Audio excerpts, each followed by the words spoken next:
하나님 말씀 보겠습니다. 오늘 이 아침에 하나님께서 우리에게 주시는 말씀은 역대상 9장 1절로 2절까지의 말씀입니다. 구약 성경 역대상 9장 1절로 2절 두 절 말씀,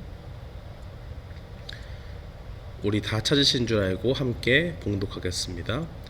온 이스라엘이 그 계보대로 계수되어 그들은 이스라엘 왕조실록에 기록되니라. 유다가 범죄함으로 말미암아 바벨론으로 사로잡혀 갔더니 그들의 땅 안에 있는 성읍에 처음으로 거주한 이스라엘 사람들은 제사장들과 레위 사람들과 느디님 사람들이라. 아멘. 저는 오늘 본문 말씀 역대상 9장 1절로 2절 말씀을 통해서 다시 정착한 족속들이라는 제목으로 주의 말씀을 선포하겠습니다. 이제 이스라엘 백성들이 우리가 계속적으로 살펴봤듯이 사로잡힌 그러한 포로의 시대를 지나서 하나님의 정하신 때가 되어서 다시 유다 땅으로 돌아오게 되는 그러한 은혜가 주어졌습니다. 이 에스라서 1장 1절로 3절에 보면 이 바사왕 고레스 왕 원년에 내린 그 칙령의 내용이 나오는데, 한마디로 이야기하면 그런 것이죠.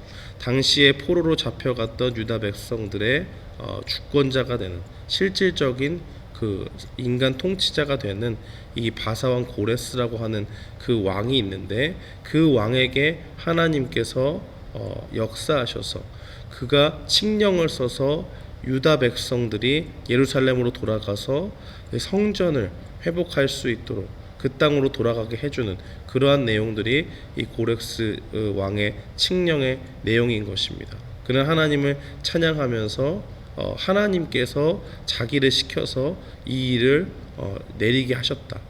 이스라엘 백성들이, 유다 백성들이 이 유다의 무너진 성전을 회복시키기 위해서 나를 사용하셨고, 내가 이제 그 하나님의 명령을 받아서 칙령을 내려서 너희를 그 땅으로 돌아가게 할 것이다 라고 하면서 그 명령을 내리는 것을 보게 됩니다.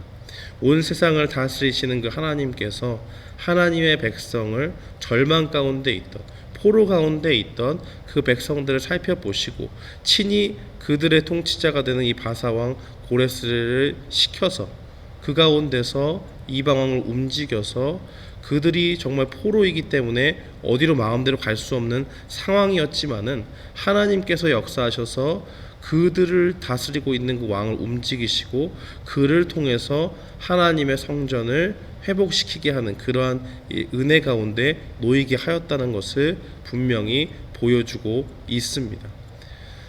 하나님께서는 온 세상의 통치자가 되어주시기 때문에 이러한 일들이 불가능하지 않죠.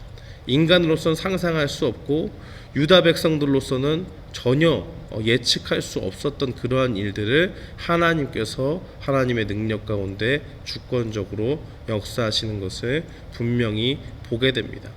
아무 희망이 없는, 소망이 없는 그러한 가운데 이스라엘 백성들이, 유다 백성들이 있었지만은 그 가운데서 참된 소망의 빛을 보여주신 것은 누구냐? 바로 하나님께서 직접 이 일을 주도하고 계신다는 사실입니다. 그래서 이방왕을 통해서 하나님께서 이 하나님의 백성이 돌아오게 하시는데, 이 그때가 되어서 돌아오게 할 때에 중요한 것은 무엇이냐? 오늘 본문이 우리에게 보여주고 있는 것은 그들이 애초에 왜 포로로 잡혀가게 되었느냐라는 것을 이야기할 때 1절 말씀해 보니까 유다가 하나님 앞에 범죄하였기 때문이다라고 그렇게 이야기합니다. 다른 여러 가지가 있죠. 나라가 흥망성쇠하는 데는 다양한 이유들이 있는 것입니다. 외교를 잘못해서 한순간에 판단 미스로 국제적인 정세가 바뀌면서 한순간에 쇠락하는 그러한 나라들도 있고, 경제력이 갑자기 무너진다든지, 또 한 번의 전쟁으로 인해서 군사력이 약화되어서 그 다음에는 전혀 이 국력을 회복하지 못하는 그러한 일들도 비일비재합니다. 그런데 오늘 본문에서 나와 있는 내용을 살펴보면 다른 것들에 집중하지 않고 무슨 유다가 국력이 쇠해서 그렇게 됐다라고 얘기하지 않고, 또 재력이 부족해서, 무슨 외교를 못해서, 군사력이 약해서 그런 것이 아니라 유일한 이유가 하나님 앞에 범죄했기 때문이다라고 그렇게 이야기합니다. 사랑하는 성도 여러분, 우리가 분명히 기억해야 될 것은 우리의 인생의 흥망성쇠가 어디 있느냐라고 이야기할 때 오늘 본문에 나와 있는 이 말씀처럼 유다 백성들을 평가하는 그러한 내용들처럼 우리의 인생도 하나님 앞에 동일하게 적용을 받는다는 사실을 분명히 기억해야 됩니다. 우리의 인생이 흥망성쇠하는 유일한 이유는 무엇에 있느냐? 우리가 망하게 된다면 하나님 앞에 범죄했기 때문에 그렇게 될 수 있다는 것이고, 궁극적으로 이 땅의 삶이 고단하다고 할지라도 하나님을 믿고 신실하게 그의 말씀을 붙잡고 살아가는 사람들에게는 장차 받을 이 땅에서의 삶이 비록 고될지라 할지라도 하나님의 관점에서 볼 때에는 그들이 실패 가운데 있는 것이 아니라 성공 가운데 있는 그러한 인생이다라는 것을 분명히 보여주고 있습니다. 그렇기 때문에 우리가 일평생 살아가면서 잊지 말아야 할 것은 우리 가운데 죄가 없는지 늘 살펴보고 우리의 마음이 좌로나 우로나 치우치지 않고 오직 하나님을 붙잡고 나아가는 그러한 믿음 가운데 나아가야 됐다라는 그러한 결단이 우리에게 필요한 줄 압니다. 우리가 계속적으로 살펴보면 2절 말씀에 보니까 이 포로가 되었다가 돌아온 사람들에 대해서 언급을 하는데, 가장 먼저 돌아온 사람들은 다 하나님의 성전과 관련된 사람이었다라고 그렇게 볼 수가 있습니다. 2절 말씀에 보니까 이 처음에 거주한 이스라엘 사람들은 라고 이야기하면서 제사장들과 레위 사람들과 느디님 사람들이다라고 그렇게 이야기를 합니다. 이 고레스 왕을 통해서 하나님께서 이스라엘 백성들을 돌아오게 하실 때에 그 근본적인 이유가 우리가 아까 살펴봤듯이 무너진 이 성전을 회복시키기 위해서 너희가 살던 땅으로 돌아가라, 하나님이 이렇게 시켰다라고 그렇게 고레스가 칙령을 통해서 이야기를 하고, 이 유다 백성들이 궁극적으로 돌아와야 되는 이유는 무엇이냐? 바로 성전의 회복, 영적인 그들의 정체성의 회복에 있었다라는 것을 분명히 보여주고 있습니다. 이스라엘 백성들이 왜 망하게 되었느냐? 왜 포로로 잡혀가게 되었느냐? 그 하나님 앞에 죄를 범함으로 온전히 하나님을 섬기지 않고 우상 숭배에 빠지고 계속적으로 그 일을 경고하는 선지자들을 무시했기 때문에 그러한 일들이 벌어졌습니다. 그러나 이제 때가 되어서 하나님께서 다시 은혜를 주시는데, 그 은혜를 받은 그 백성들이 해야 되는 것은 무엇이냐? 가장 먼저 우선적으로 회복되어야 될 것, 그것은 하나님을 잘 섬기고 예배하는 백성이 되어야 된다는 것입니다. 그러므로 많은 사람들 중에서 그 유다의 여러 지파들도 있고 구분을 여러 명의 사람들로 할 수 있지 않습니까? 그러나 그 가운데서 하나님이 제일 먼저 보낸 사람들은 제사장들과 레위인들과 느디님 사람들이라는 것을 분명히 볼 수가 있는 것입니다.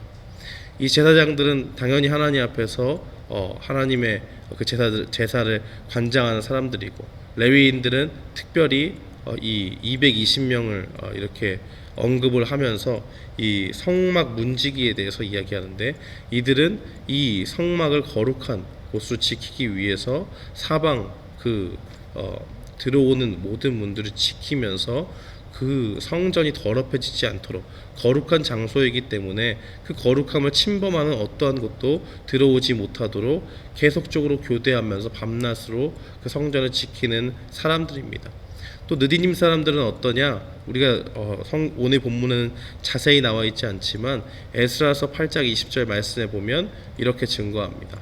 다윗과 방백들이 레위 사람들을 섬기라고 준 느디님 사람들 중에 성전 일꾼은 220명이었는데 그들은 모두 지명받은 이들이었다.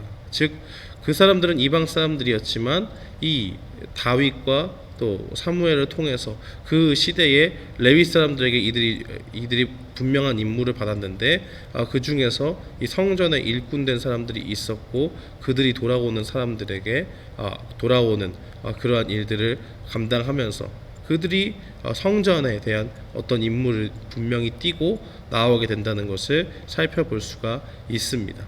사랑하는 성도 여러분, 오늘 본문 말씀에서 우리가 깨달아야 될 것 분명히 있습니다. 첫 번째는 우리의 삶을 무너뜨리는 것은 죄요, 그 죄가 있으면 하나님 앞에 범죄함이기 때문에 그러한 일들이 우리에게 일어나지 않기 위해서 날마다 죄를 경계하고 회개하는 가운데서 우리의 인생을 하나님 앞에 바르게 하는 일이 필요하다라는 것을 분명히 말씀하고 있습니다.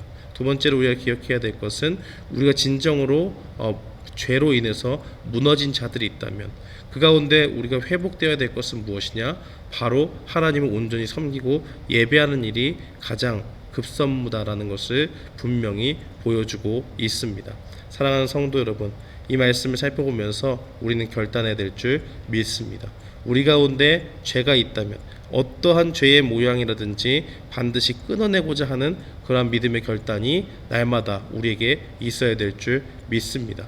그러한 중심을 가지고 하나님 앞에 나아가면서 우리가 가장 소망하게 되는 것은 무엇이냐? 바로 예배를 통해서 하나님이 말씀하실 때에 그 말씀을 우리가 듣고자 하는 그러한 마음이 기꺼이 생겨야 된다는 것입니다. 오늘 이 말씀을 기억하면서 우리는 분명히 기억해야 될 줄 믿습니다. 죄를 날마다 버리며 나아가고 또 하나님의 말씀을 듣는 그 예배의 자리 가운데 우리가 형식적으로 드린 예배가 있다면 그것을 회개하고 하나님 앞에서 온전한 참된 예배자로서 주님의 말씀을 경청하고 그 말씀에 순종하기로 결단하며 나아가는 우리 모두가 되기를 주님의 이름으로 축원합니다. 아멘.